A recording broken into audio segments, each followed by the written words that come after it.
You're live streaming? What does that mean?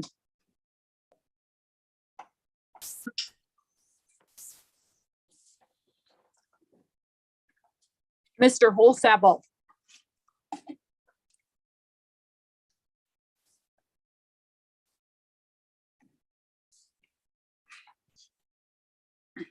Ow.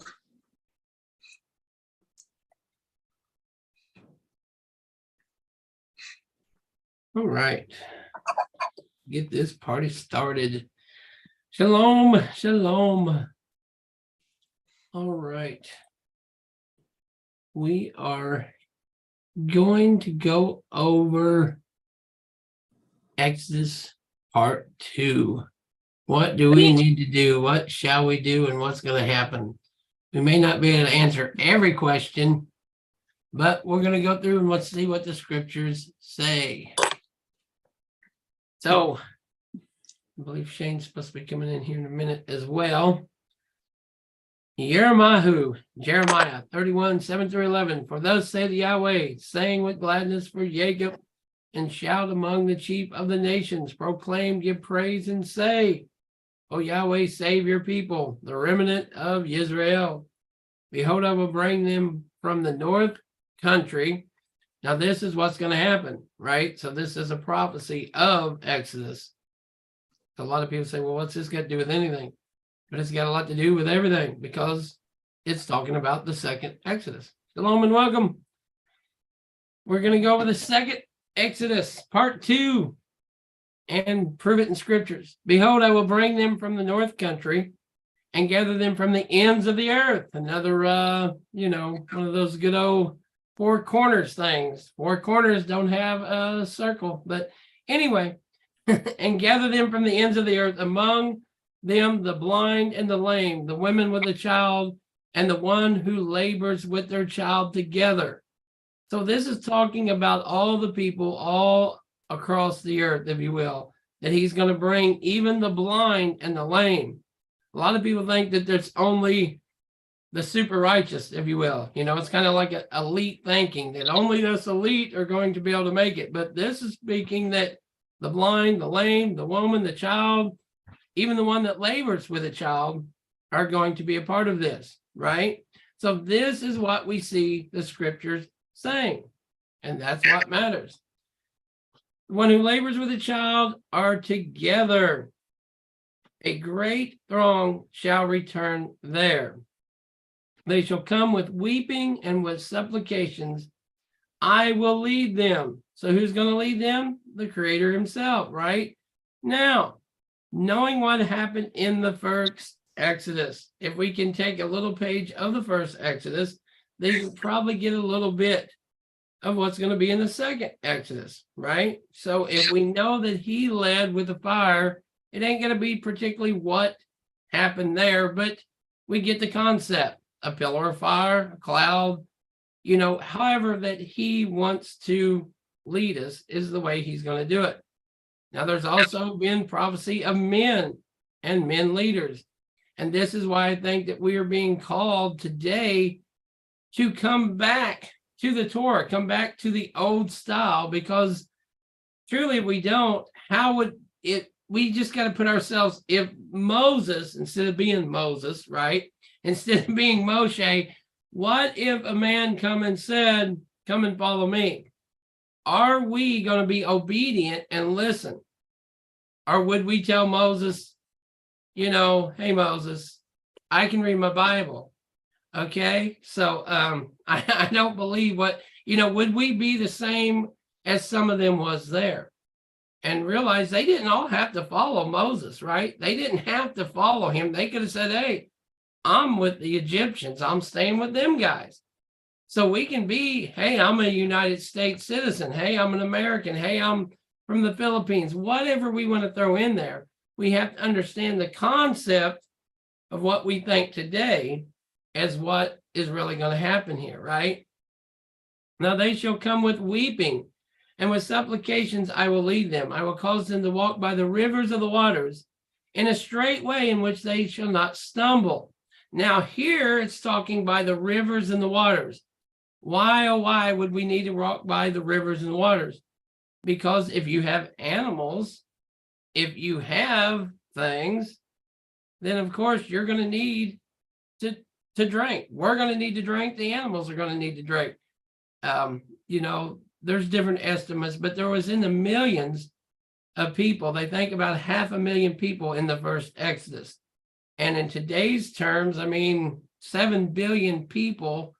We don't know how much of the remnant or how many that's on the earth, but there's probably going to be, if you take 500,000 then, as today's terms, even 1 million or 2 million is a lot of people. Will there be that many? It's all, kind of speculation, if you will. But if you just turn them terms into what we hope we would see, we're going to need a lot of water. The animals are going to need a lot of water. In a straight way in which they shall not stumble. So obviously it sounds like in the beginning of this, just like in the beginning of them leaving out, they was pretty much taken care of. They didn't have to worry until they started murmuring and complaining, right? This was all pretty much a straight shot, if you will. In a straight way in which they shall not stumble. For I am a father to Israel, and Ephraim is my firstborn. Hear the word of Yahweh, O nations. This is not just one nation. This ain't just the good old US of A. He's talking to everybody, every nation, all upon the earth, right? Hear the word of Yahweh, O nations, and declare it in the isles afar off, and say, he who scattered Israel will gather them. Now, again, this is where we have to understand, Israel's not Judah. Judah's not just Israel. There was 12 tribes, right? So out of all those tribes is what he's talking about. A lot of people think because we've been told it's only the Jews or it's only Judah, but there's other tribes that's been scattered all across, right? As a matter of fact, most of those tribes are the ones that was scattered. And keep him as a shepherd does his flock. For Yahweh has redeemed Jacob.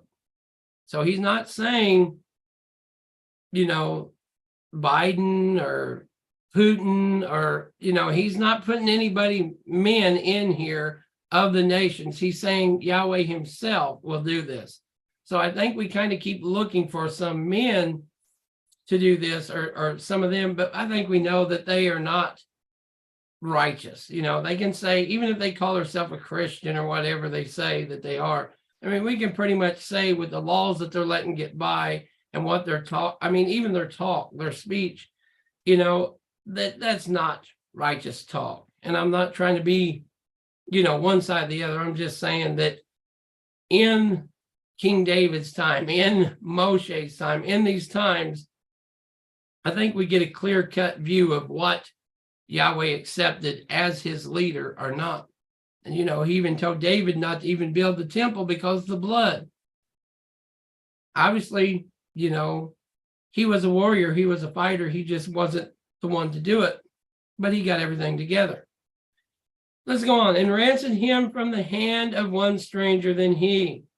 Why are we being ransomed? Because it's almost the same thing. If we truly look at it today and then, a lot of people don't like that.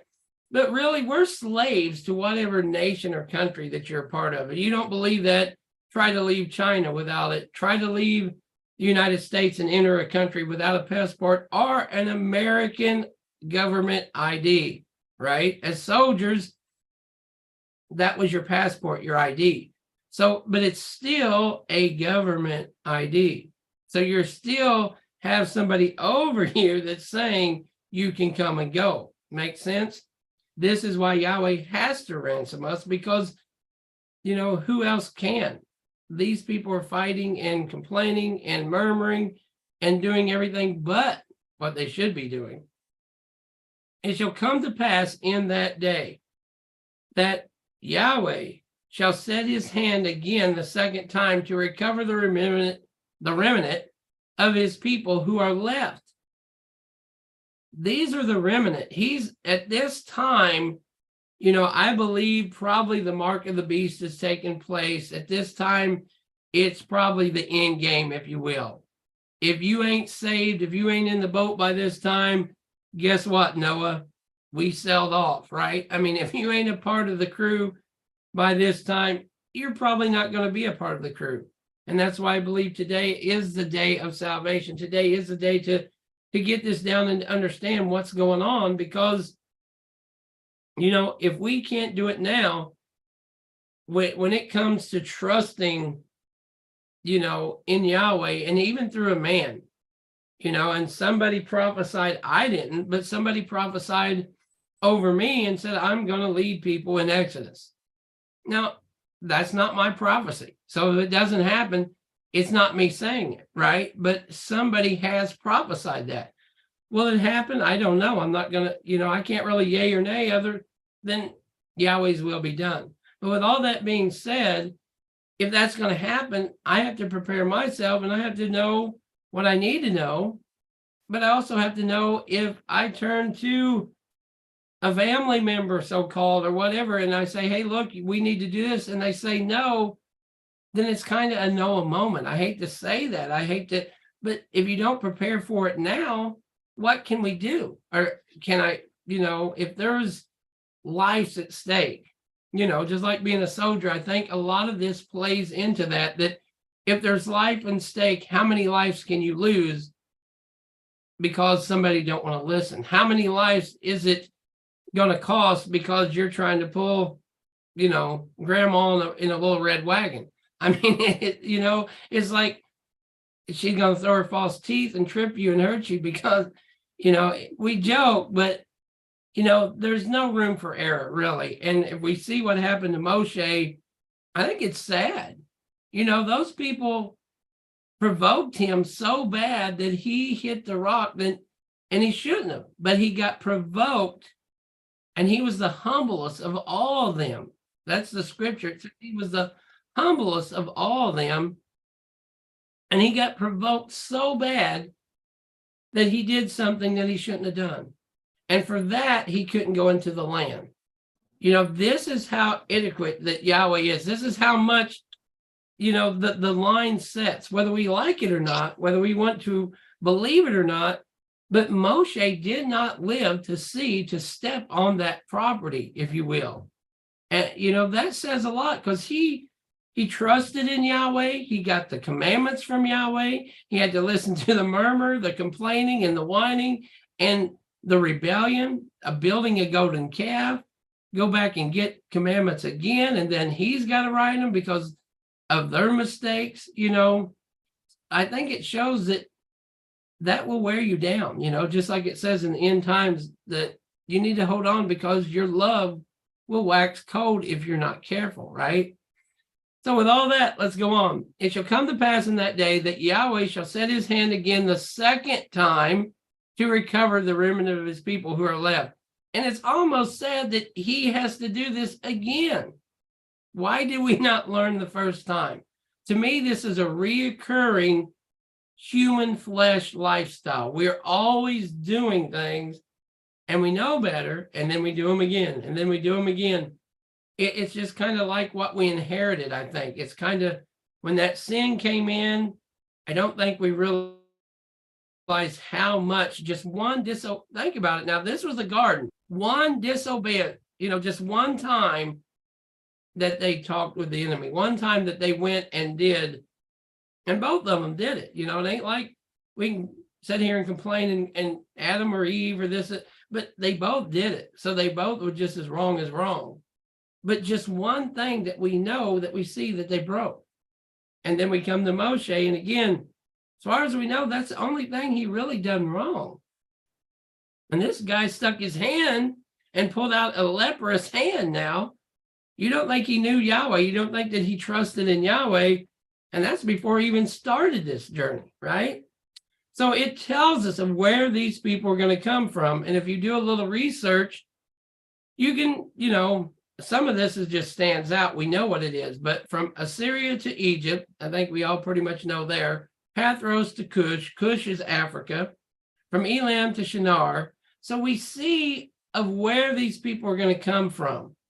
There's all kinds of studies and people that say there's this many people or that many people, but there's going to be people, we don't know how many, it doesn't really say here how many, but there's going to be people from all of these lands. Elam to Shinar, from Hamath, and the islands of the sea. So even the islands, the Hawaiian Islands, the Virgin Islands, Dominican Republic, wherever, the Bahama Islands. How do we know? How do we count? Or are we even supposed to count this? I don't think it's the numbers that we're worried about, that I'm worried about. It's just the facts of where they're coming from. Why do we need to know this? Well, if you're in any kind of charge or leadership, you need to know where these people are coming from, because if they say, hey, I come from 7-Eleven, like, well, you should have came from Assyria. So I don't buy your story, right? Because we have to understand there is, I believe, going to be a Judas. There is going to be Judases among these people, that whether it be other governments or other things. But I think the enemy, that's why we see parables and we don't get the full story, because if we had the full story, you can almost assure that some demonic person would read this and have it probably better than a lot of churchianity, right? They would have this written down and have it in a book somewhere, and we would buy the book. And of course, they would do what good old Stuart did to us, flip it upside down, and we'd be looking for 144,000 white men, right? Or Asian men, or what, and I'm not trying to be racist. I'm just saying that's what it would look like to us. And of course, it would be from something else. Make sense? He will set up a banner for the nations, and he will assemble the outcast of Israel. Brother, sisters, do you look at me? And whether you know it or not, I feel like an outcast. When I go even into most churches, I feel that way. And it's not because of me. I could clearly shave my beard.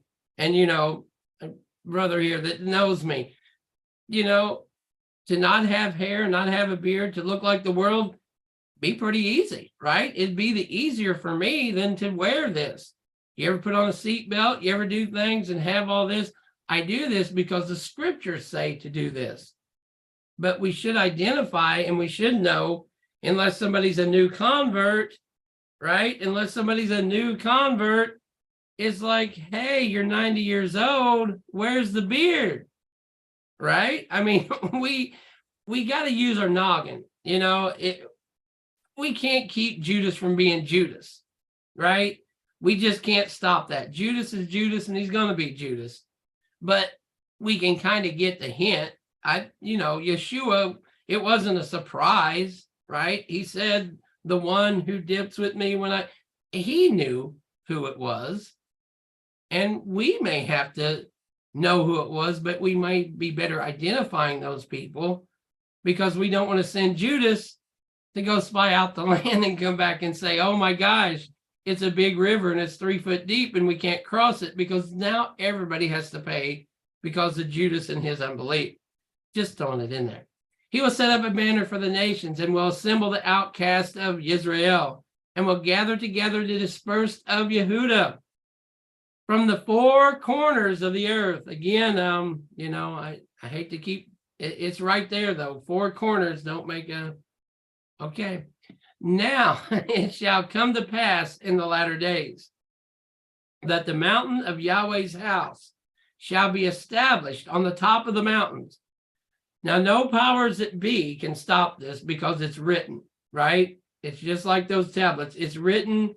It's going to happen no matter what. So we know the mountain of Yahweh is going to be established. The problem is, where is the mountain? The problem is somebody needs to know the route. I think Zachary Bauer had like the ocean opened up and like a highway through the ocean, and we're driving through it and all this kind of stuff, which is a pretty good illustration. But I don't think we'll be buying gas from, especially if the mark of the beast and all that's happened, unless somebody's got a big tanker or two. But, it's just, we know, and we need to know. And just like the days of old, if we don't mess up, it's going to be a shorter journey, I believe. If we mess it up, there's only us to blame. They wandered around because they didn't believe and they didn't have faith. It was their fault that they wandered around. He still kept them through that. He still kept their clothes and their shoes and everything. He could have been, hey, it's time to go barefoot. You should have listened to me. Hey, your clothes are rattling and falling off and filthy dirty. You should have listened to me. Even if he would have done that, who could have said, oh, well, it was still their fault. He still takes care of his people no matter what. But our decisions are still our decisions. Shall be established on the top of the mountains and shall be exalted above the hills, and all nations shall flow to it. Many shall come and say, come and let us go up to the mountain of Yahweh, to the house of Elohim and Jacob. He will teach us his ways, and we shall walk in his paths. Now, this is where some people throw it in there. Why do we not know where this mountain is? Some people think it's, of course, Jerusalem. Some people think it's, in the Arabic land. Some people think it's all kinds of different places. The problem I would submit to you is when they give us a different map than the true map, then we don't know what we're looking at. It kind of combobulates the whole process, right? If I'm trying to go to A and B, but I can't find but A and C, I'm going to have to go to A and C because I just don't know where B is, right? That's where I'd submit a lot of this problem, what we see anymore of what's the shape, where's it at? It ain't even so much of a shape thing as where is everything, right? Where is this and where is that? And how do we get to it? And maybe the creator's let this happen. Maybe he's let the enemy play these games with people. That way only his true remnant knows how to get there, right? There is no, so to say, GPS or map to get to these places, if that makes sense. It shall be exalted above all the hills, and all the nations shall flow to it. Many people should come and say, come and let us go up to the mountain of Yahweh, to the house of Elohim and Jacob. He will teach us his ways, and we shall walk in his paths. For out of Zion shall go forth the law. There you go. I mean, just like you said, it's never going to go away. It's always going to be there, because how do we know it without knowing it, right? And the word of Yahweh from Jerusalem. He shall judge between the nations and rebuke many people. Again, a lot of people think we're going to waltz on out and it's all going to be fine. And I believe it is, as long as we trust and believe in Yahweh. But if he's going to be rebuking many people, that lets me know the same Exodus from the beginning. There's going to be people that's going to be complaining and murmuring and whining, and no telling what. We're just leaving it at that. We probably don't want to know what all they're going to be doing. But if he's going to be rebuking them, then obviously they didn't come the right way, the real way, the wholehearted way. And this is also, to me, it's a judgment path, if you will. It's, if you come to him on his terms, he's fine. He's okay. It's a great dandy deal. You know what I'm saying? It's Mr. Rogers' Neighborhood and then some. But when we come to him, like Eddie Murphy on Saturday Night Live, sneaking out the window because we don't want to pay the rent, well, I think we know what's going to happen, right? I think we know why we're going to be judged. And for a lot of people, again, they don't want to believe that. I think they don't want to believe that even though they're walking, I'm following Yahweh, I'm following, but I think we all know truthfully, as we can see today. And just for example, Shane is the leader. And Shane says, hey, we're all going north. And the other guy stands up and he says, oh, no, we're not. We're going south. Well, I heard. There's going to be people following those two men. You can guarantee there's going to be a remnant going this way and a remnant going that way. Because some people believe that guy and some people believe Shane, right? So however you look at that, the true Ruach. Now we should know, because the one that is really right, like we see Moshe, he had the witness of Yahweh. He had the staff. He was called of Yahweh, right? So it's amazing that later on these people said, we hear from him too. Of course you do. but you probably hear through him through Moses because he's your leader. It just makes sense, right? But for what we see today, if we're not careful, we will pick our own preacher, we'll pick our own religion, we'll pick our own guy. And, hey, Joe Osteen's been doing this a long time, and he said, let's go get on the sailboat, right? So we're all jumping on the sailboat, going to the Bahamas. And, it's just going to be, we're not going to change. We can't, even though it's the remnant, we're talking to remnant, right? We're amongst remnant, but even though we're all that, if we can't come together through the Ruach and know it's going to be some bad stuff, it's going to be some bad days. And some of us are going to be, or some people, I should say, are going to be rebuked. They shall beat their swords into plowshares. Now, once this is all over, there is no more swords. There is no more fighting. There is no more of this. It's all the swords are being beat into plowshares and their spears into pruning hooks. Nation shall not lift up sword against nation, neither shall they learn war anymore. No more wars, no more fighting, no more killing. None of this things that we see currently. And this is why we can truly say, some people say, well, this happened in 70 AD or this happened here, or this. It couldn't have, because there's people being killed today in a war. And there's people that's probably going to be killed next year in a war. And if we have a bigger, more war there, so according to scripture, we have to live and die on scripture. We just have to take, when the scripture says there is no more, then that means we're not in the millennium. That means that couldn't have happened. The minute we see, there shouldn't even be tanks. And this is for, some of those other teachings, that there should not be any swords. There should not be any weapons. It shouldn't be any of this. Well, why does it say swords and not AK-47s? Well, I don't think Isaiah probably knew what an AK-47 was. If you would have showed him a picture of one here, they probably said, what's that? You know what I'm saying? I think we kind of get the point of swords and spears, because we still see them. We still get cowboy movies. We still know who John Wayne is. I think we really get the point is not to push it, and even if we don't, then nation shall not lift up sword against nation, so we're not going to be fighting against each other anymore. Jeremiah 37-11, alas, for the great day, so that none is like it. And it is the time of Jacob's trouble. And we see there's so much trouble. It grieves you almost to watch TV anymore. It grieves me. I'll just put, it grieves me. I can hardly watch the news, right? Could that be meaning there are not in those things in the kingdom? Right. There ain't going to be no fighting in the kingdom. We're going to play nice, whether we like it or not. And we're not going to have any weapons of war that's why they're gone. He's going to take them away.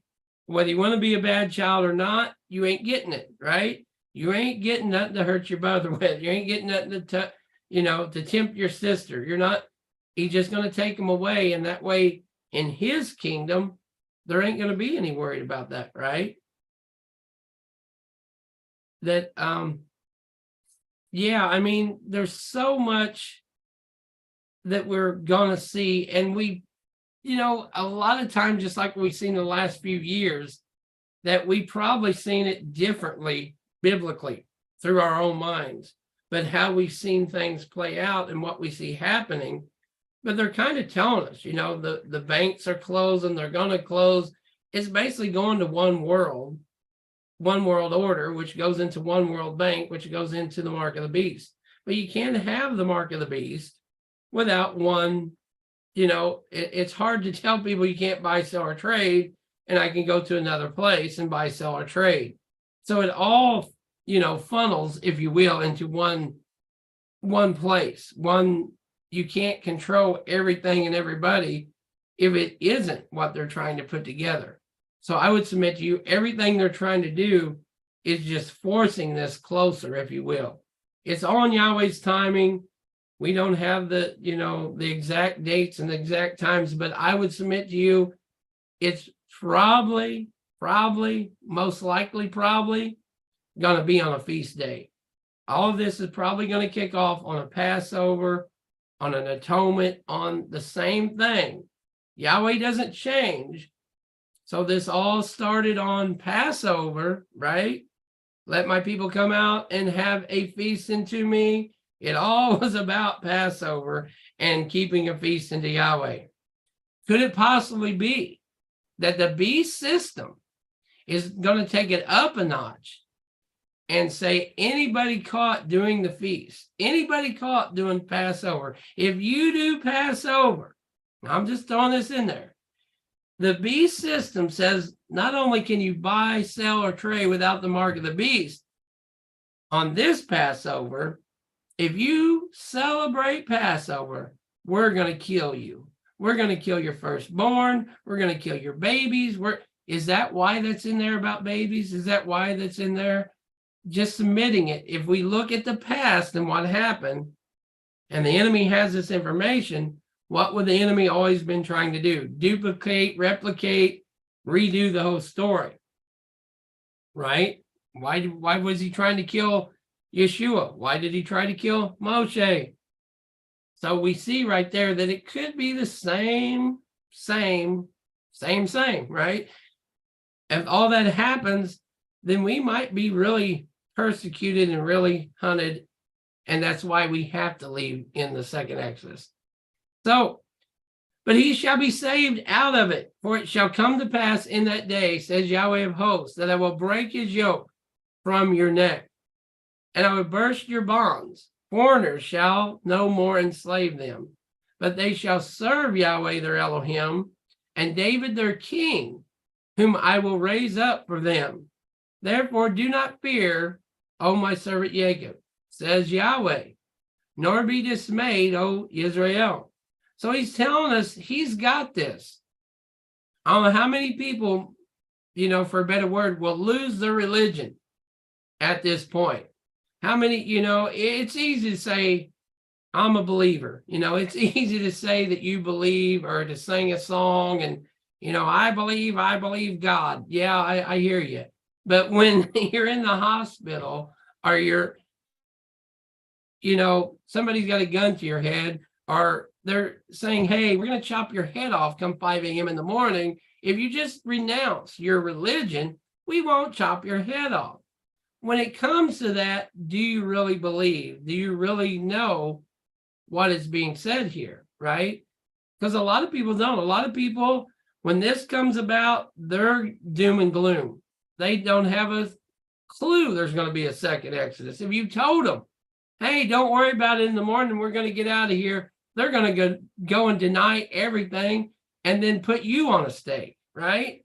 But that guy in there, said he's leaving in the morning. He said his king's going to come get him out of this. Oh, did he now? Did he really? Well, we're going to deal with him promptly, right? We're going to help with him out with a little more beating than what he needed, right? So you have to be careful in even what you say, because, we see in Joseph, we see just because you're in prison and just because you might see the light coming, don't say too much unless you feel compelled to, right? So, for behold, I will save you from afar, and your seed from the land of their captivity. Jacob shall return, have rest, and be quiet. Notice the be quiet, right? And no one shall make him afraid. And if you got a temper, if you got something to say, if you are, be quiet, because I'll just speak for myself here, that, if you got me in some shackled, chained up, done beat me half silly, I'm going to be trying to talk. I'm going to be, I'm just that type of guy. I'm going to be like, you know what? When I leave here, you're going to be sorry. And it says be quiet. So that's where we learn, probably for our own best interest, not to take extra beatings, extra lashing, and extra boot in the face or whatever. Hey, they're done. Stick a fork in them, they're done. that don't worry about him. He's going to deal with them. He's going to take care of them. You know you're leaving, just leave it at that, right? You know you got a good hand, just smile and grin. You ain't going to tell everybody, what's in your hand. And no one shall make him afraid. Again, if you're relating, if you're not afraid, you're going to talk even more. You'll be like, I'm not afraid of this. I'm not worried. Especially when the apostles, the disciples of old, they knew where they was going, right? Crucify me upside down. I'm not worthy to be crucified of this. They was talkers. They run their mouth to be with. I'm sure that they had lots to say. And I'm sure the world was like, shut this guy up. What's wrong with this guy? Why don't he just shut up like the rest of the people we crucified? There's nothing you can do to me. I know where I'm going. If you know where you're going, that levels the playing field, the battlefield so much. I've done all I can, and I'm just going to enter into the promised land, right? Even if you kill me, it just makes it quicker, right? It just makes this easier because I ain't going to deal with you in this any longer. But if he wants you to deal with it and to come into the promised land, again, that could be considered almost disobedience. If he done told you, be quiet. And he did. Have rest and be quiet. Just go to sleep. So, and no one should make him afraid, for I am with you. When you know Yahweh's with you, it don't matter what, hey, they got nuclear rounds, hey, they got chemicals. And is that all? When you know Yahweh's with you, it's a different ball game, right? It doesn't matter. So in this, we should not be fearing like the world is like, oh my gosh, the stock market dropped too. Oh my gosh, this and oh my gosh, that. Who cares? Really, you turn on that TV and it's always going to tell you some form of something. But, in a way, it's not going to change anything and it's not going to make it better to worry about it. For I am with you, says Yahweh, to save you, though I make a full end of all the nations where I've scattered them. That's some mighty talk, right? He's saying, I'm going to put an end to these people. They're going to be done. And the probably the mindset that this is where humbleness comes in. This is where instead of being like, yeah, that you finally going to get what you deserve, the humbleness of, have mercy, because least we forget it could be us. We could be on the wrong side. If we was once on the wrong side, I think we know we was, right? That, you don't want to be the other side. You don't want to be on the losing side, that you want to be on the winning side. And woe be it to those people, woe be it to watch a Sodom and Gomorrah moment, to watch, even if you got friends there, to watch your town being destroyed or annihilated, I think that's where the humbleness really comes in too. Yet I will not make a complete end of you, but I will correct you in justice and will not let you go altogether unpunished. Again, I think this is where we have to be carefully treading, because if we're like, yoo-hoo, y'all dying pagans, and we're all just like, I think we're going to obviously be paying for it. I think, just like he says, but I will correct you. And, if we put it into a child form, you're watching your two kids beat each other in the head with rocks, whether you like one and hate the other or vice versa. You don't want them to do that, right? You shouldn't want them to beat each other in the head with a rock. You shouldn't want the other one to be like, yeah, I won, and be, yeah, that's my boy there. That's my boy. He beat up my little girl. Well, yeah, you know what I'm saying? But if we get that concept here, we might have to pay for it. We probably need to be praying and making sure we're right. And all this is another, contention with a lot of people, because they act like salvation is just salvation. Salvation is, and yes, it doesn't say you're going to be kicked out, but the correction. I think we can all agree that salvation is here, but correction is here. But don't think for a minute that you go and do what they do, that you're not part of them, right? I think that's the kind of Western mindset of, Well, I'm a Western American, but so what? You know, if you're doing what they're doing is in Islam or Buddhism or anything else, or you believe and agree that, then you're a part of that by default. But if we are true to it, he says he will not make a complete end of you, but I will correct you in justice. We don't want Yahweh correcting us in justice. We would rather just do the right thing. Trust me. We don't want to be humbled. We don't want to walk through the wilderness. We don't want to do any of that. We want to just, whatever you say, let's get this over with. I've seen enough problems in this lifetime. I don't need to see any more. I don't need any Sodom and Gomorrah moments. I don't need any of that. I just want to keep my head straight, and whatever you say, that's what we should do, right? I think that's the best approach. And will not let you go altogether unpunished. So all those things that people do, murmur and complain, even within this, just like we've seen in the first one, right? That there's going to be something to pay for if we do wrong, if we do it not the right, correct way, which makes sense. Now, Ezekiel, for I will take you from among the nations, gather you out from all the countries, and will bring you into your own land. Then I will sprinkle clean water on you, and you shall be clean.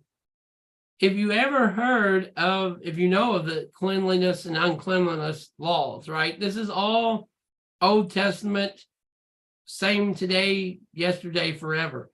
If you go over a grave, if you touch anything unclean, then you're unclean. So obviously, it's probably going to be to the point that we're in such an unclean land that everything's almost unclean, right? So everything we're seeing, touching around that we're doing is an unclean, abominable thing. So this is why I see that he says, I will sprinkle clean water on you and you shall be clean, to bring us out of that nasty, abominable things that we see even today that's going on, right? I will cleanse you from all your filthiness and from all your idols. I will give you a new heart and put a new spirit within you. I will take the heart of stone out of your flesh and give you a heart of flesh. So that heart of stone is still what we have today. A lot of people say, no, but it is. If you like doing dumb things and you do dumb things, sin, then, you still have that. And to say you sin and you have no sin, then the scripture says that's a lie. You're a liar and there is no truth in you. For most of us, we know we got that heart of stone. We do things that even Paul said that he does the things that he don't want to do, and the things he wants to do, he just can't seem to get right. He just can't seem to get it right. And he's an apostle, right behind Yeshua. I mean, and he's still doing these sinful, dumb things, right? So I think that if we're honest, we do things and then afterwards we know the Ruach says, why'd you say that? Why'd you do this? Little corrections are better than big corrections, right? I mean, it's better to say, oh, I wish, and to just have a complete meltdown or a complete something, and then you feel remorseful. But then the enemy comes back and says, oh, it wasn't that bad, right? So it's that time in between that the Ruach is speaking to you. But in this time, he's going to give us this heart that knows better, the true heart that I believe that we was made with, the heart of Adam, the heart of Eve, right? I will put my Ruach within you and cause you to walk in my statutes, and you will keep my judgments and do them. We know this ain't today because people don't do it. It's just not human nature to keep the Sabbath. I mean, I'm sorry, but it's just not human nature to keep the statutes, the commandments, almost everything in everyone, one way or another.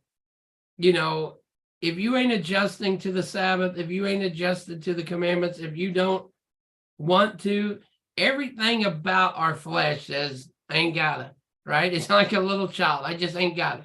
You can't make me. I ain't gotta. Can't make me. I ain't gotta. And it's like that childhood voice that I just ain't gonna do it, that rebellion, if you will. But this, at this point, I believe this is where he's going to bring us back to, just like Adam and Eve, that he's going to put it in us, all this fighting against the flesh and the spirit and all that is going to be taken. That's a war within itself, and I believe that's why a lot of people do kill themselves. They jump off bridges. They take their life. It's just a constant battle. If you've been to war and you've seen these things, it's just a constant, just make it end. At some point, just end it. One way or the other, just make it go away, make it end, right? And I think that's why he appointed us 120 years. That's why he gave us 120 years. It's a horrible, horrible struggle. And even if you got it, even if you think you got it, it's still, I think, a horrible struggle. And if it isn't for you, even if you're the righteous of the righteous, guess what? When you go and tell somebody Yeshua loves you and they spit in your face, what do you want to do? Kiss them? You want to give them a hug? Do you? I don't. I don't. I really don't. I'm just like, it's like, oh.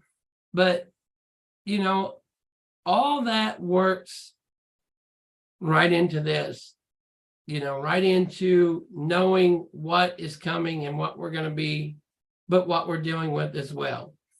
Then you shall dwell in the land that I gave to your fathers. You shall be my people, and I will be your Elohim. I will deliver you from all your uncleanliness. I will call for the grain and multiply it and bring no famine upon you. Again, we hear famines all the time. We see people begging in the street for money, for food, for this, for that. We hear of other countries that are having famines.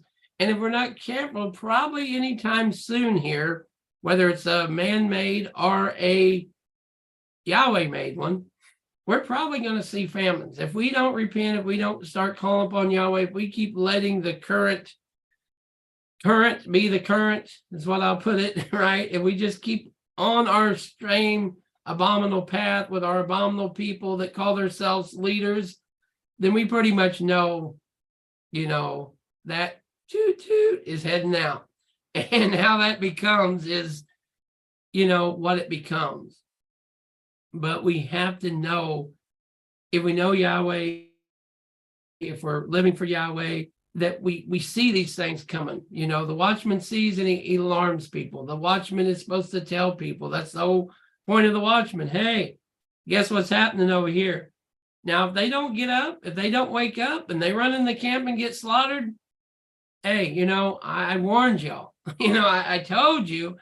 I don't know what else to do about it. I don't know what else to tell you, but you should have just listened to Yahweh and his word. On that day, I will rise up the tabernacle of David, which has fallen down, and repair its damages. Now, a lot of people say there ain't going to be this, there ain't going to be that, but we know there's going to be another one. Now, does there have to be one to do sacrifices? No. Does there have to be one and does it have to be here?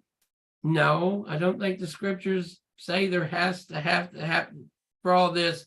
So a lot of times we're looking for things that people say have to happen, but they can sacrifice a pig or a chicken anywhere, right? I mean, it doesn't have to be, and as crooked as most people are anyway, I don't believe it's the true Levites. I don't think, obviously, the beast system is a part of the Yahweh system, right? So we're looking at two different ways.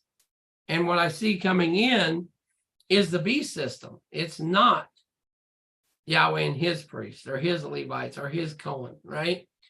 But on that day, I will raise up the tabernacle of David, which has fallen down, and repair its damages. I will raise up its ruins and rebuild it as in the days of old, that it may possess the remnant of Edom and all the Gentiles who are called by my name, says Yahweh, who does this thing. Behold, the days are coming, says Yahweh, when the plowman shall overtake the reaper, and the treader of grapes, him who sows seed. The mountain shall drip with sweet wine, and all the hills shall flow with it. I will bring back the captives of my people, Israel. They shall build the waste cities and inhabit them. They shall plant vineyards and drink wine from them. They shall also make gardens and eat fruit from them. I will plant them in their land, and no longer shall they be pulled up from the land I have given them, says Yahweh, your Elohim. So it sounds like to me, I ain't going to, speculate whether this is before or after the fire and the probably afterwards, or is this another land? Is this second Exodus speaking of a promised land, and all this is going to be purged because it deserves to be purged, right? And he talks about, I'll bring you out and sprinkle water on you to make you clean. Now, there's a couple things in scripture that we know that the water has made you clean, right? There's the pool that Yeshua was at, and he came to the man and he couldn't get in that pool. That pool had water, and it ain't like what we see on TV. It was a pretty good size, probably like 2, maybe 3 Olympic sized pools of water. It wasn't like we see just a little baby tub of water. So that could be the mention of,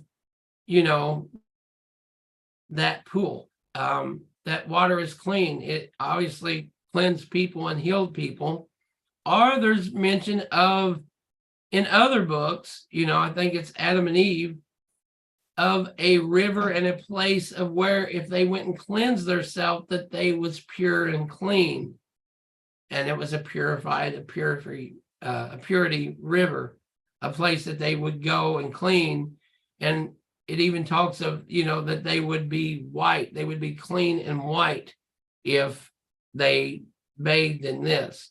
So, with all that being said, is it there? Is it here? But we know what we have to look forward to. We know what our options are on the table, and something to think of, or something, if we can worry about what's on Fox News or this baseball game or that football game or which fighter punched you in the eye, then, I think we can meditate on this and maybe, what we have to look forward to.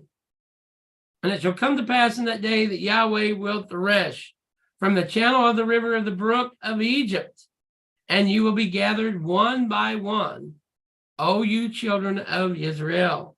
So it shall be in that day, the great trumpet will be blown. Now this is a commandment.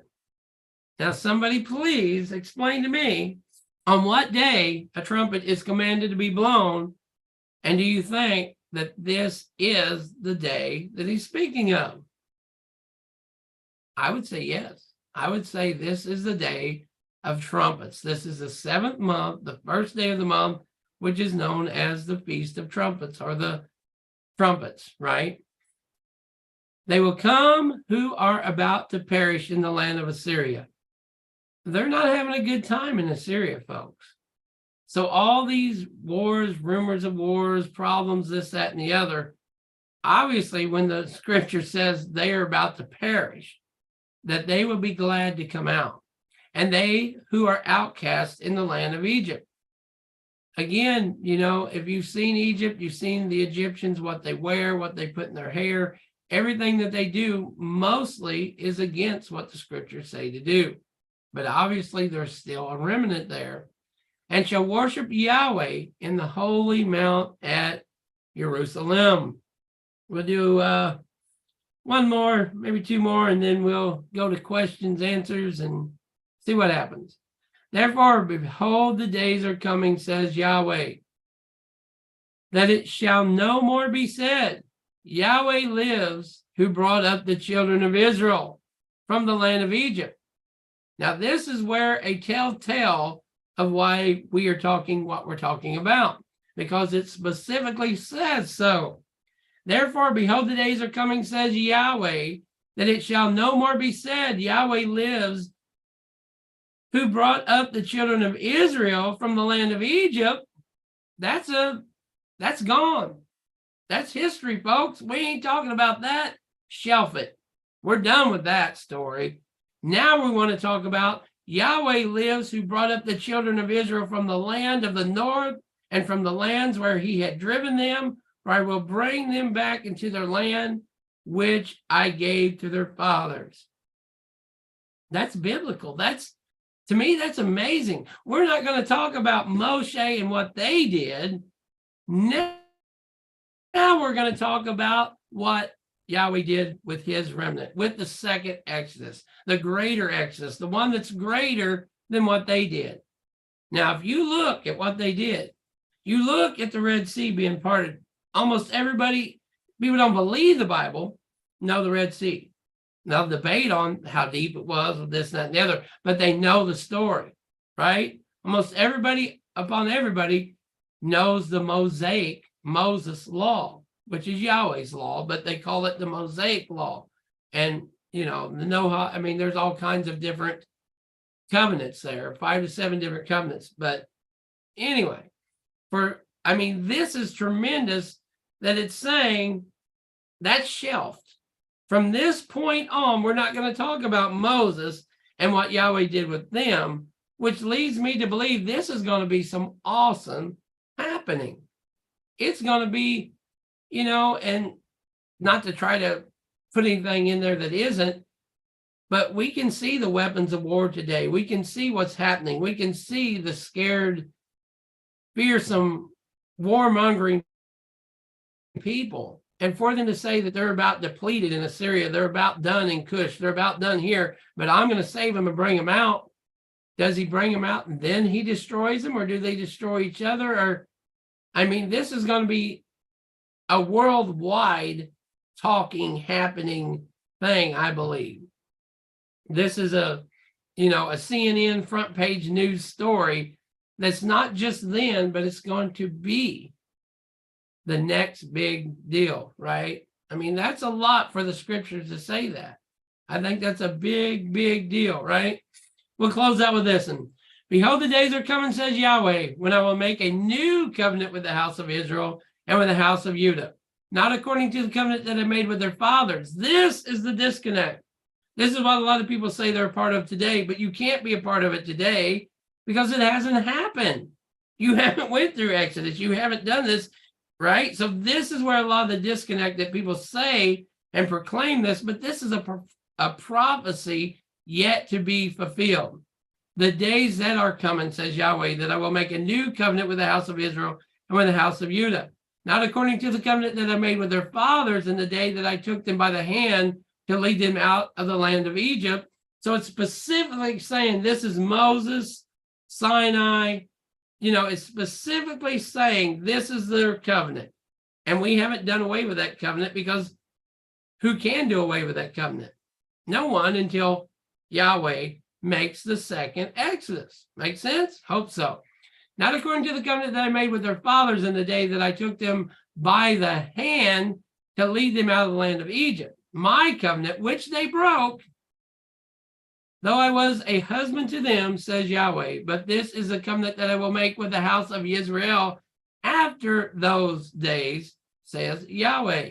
I will put my law in their minds and write in their hearts, and I will be their Elohim, and they shall be my people. No more shall every man teach his neighbor, and every man shall his brother, saying, Know Yahweh, for they shall all know me, from the least of them to the greatest of them, saith Yahweh.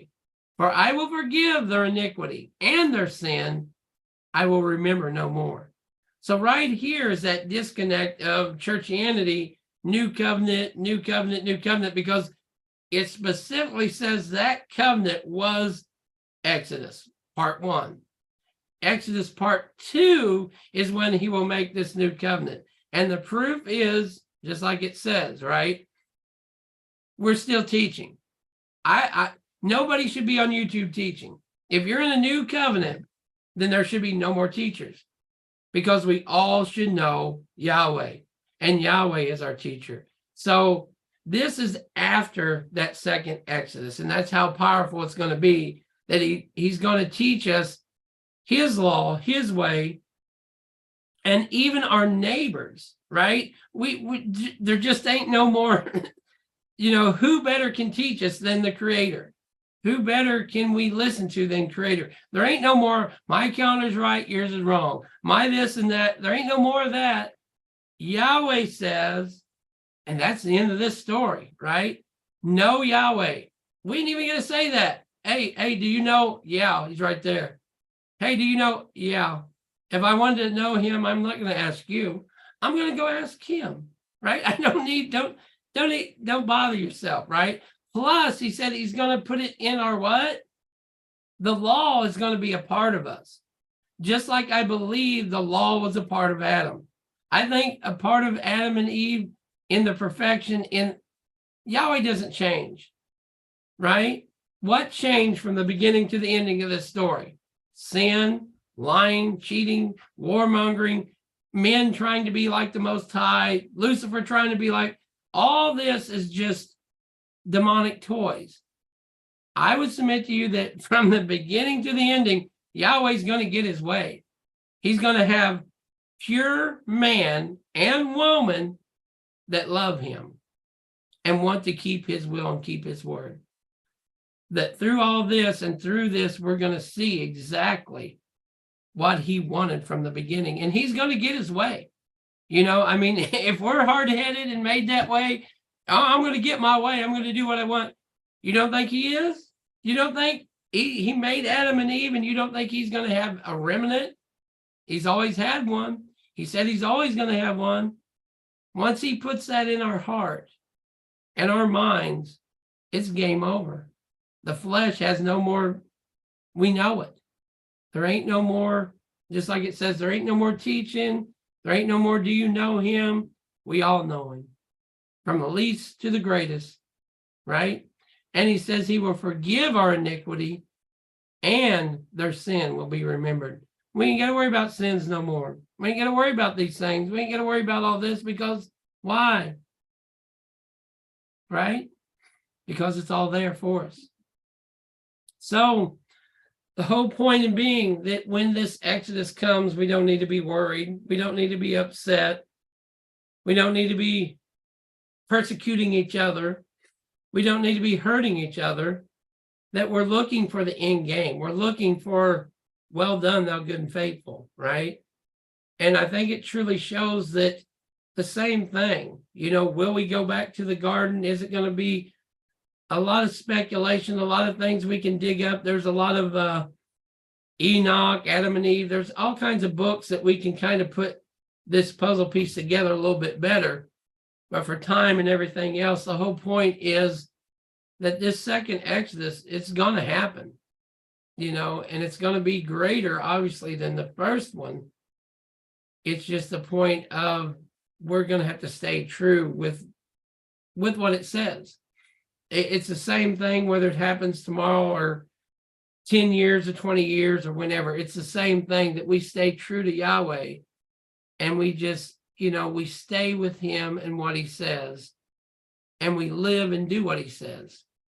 Because when we don't do what he says to do is when we're going to have these problems, right? That's what we see all through scriptures when people say, you know, even the man that came to him and said he kept the scriptures his whole life, right? He kept the Torah, he did this, he did that. And he told him what? He didn't say, oh, good Christian, go home, you're saved. He said what? Sell all you have, come and follow me, and you'll have treasure in heaven. What we're seeking and what a lot of people don't understand, treasure in heaven. This don't matter. This stuff, no matter what it costs, it's expensive. Yes. You know, it's not, people don't send me stuff in the mail. You know, I mean, it does cost money. But what is more important? The eternal treasure. We miss out on the eternal treasure, the eternal thing, because we have our set, right? We have our set religion, if you will. We got our set things. And as we've seen, I mean, this is going to be amazing. If we go through this, if we make it through this, Yahweh willing, that we see this journey, no matter where it goes. I mean, what an amazing time to see the power of Yahweh and to know, you know, I think for a lot of us, it's easy to read the story of Moses and read the story and be like, what's wrong with them people? They seen all those plagues and they seen all that and they were saved and the, you know, all the people being killed on Passover. But I think it's something for us to remember and put up in here and be able to regenerate eventually, because what if we see this? What if we come out and we come so complacent, and we revert back to, I was raised a Baptist, I was raised a Pentecost. If we're not careful, when something happens, we reach back in that file of Pentecostal fire, right? It's like we reach back in our bag of whatever and we say what we was taught. But sometimes we probably just need to say, hey, Father, let me follow you. And even if we have to follow someone like Moshe, even if we have to follow, well, why would he just tell us? Well, then the enemy would know. And the enemy would be just like always, tried to kill Yeshua, tried to kill Moshe. How many times the enemy tried to destroy what Yahweh is putting forth? So, of course, he ain't going to say, this one by name, because everybody by that name would probably be executed today. Anybody born and they give them this name, chop their head off and throw them in the thing. We'll just call it another abortion, right? We already got enough sick, terrible things happening as it is. We don't need any reasons for any more, right? So, with all that being said, I really hope it edifies. I hope it helps. I hope we can understand of what he sees, what he wants for us, what, the expectation. A lot of these things, what I see, is just like any battlefield, any fight. If you don't know the fight, you don't know what you're getting yourself into. But the scriptures specifically show us a battlefield. It's specifically telling us that we're going to have water. We're going to have this. Now, maybe we'll walk by a dry creek bed. Maybe we'll not have the water like they didn't have. But if we murmur and complain and say things, we're just going to get each other in trouble and, the leader of the group in trouble. Or, as we see, we're just going to have to pay for it at the end of the story. So even if we don't see these, but that's what faith is about, right? I mean, that's what salvation really is it not? That we have faith in Yeshua. We have hope that what he said is true, and we see it because we see others, and we see miracles, and we see there is, the sun and the moon and the grass, and fruit makes fruit. I mean, everything that he says, we see is true. It's not just a magical thing, right? It's not just, we just believe blindly, because we see all through scriptures, they seen the power of Yahweh. And about the time they thought they didn't have to worry about it, because they had other gods. There was 10 other gods in Egypt, right? Why is there satanic gods? Why is there putting up satanic things in Denver and Colorado and all over the place? Well, history repeats itself, right? So about the time that these other gods think there's some kind of great deity on this earth, well, we're going to find out, right? We're going to find out who the creator really is and how much he displeased in all these people and what they think and what they're doing. And we can clearly see that, right? So I hope you've been blessed with this. I hope that it's edified.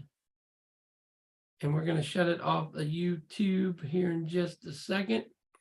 But for everybody on YouTube, may Yahweh bless you. May his kindness shine upon you. May he grant you shalom. Shalom, and thank you very much for listening and for watching. Shalom.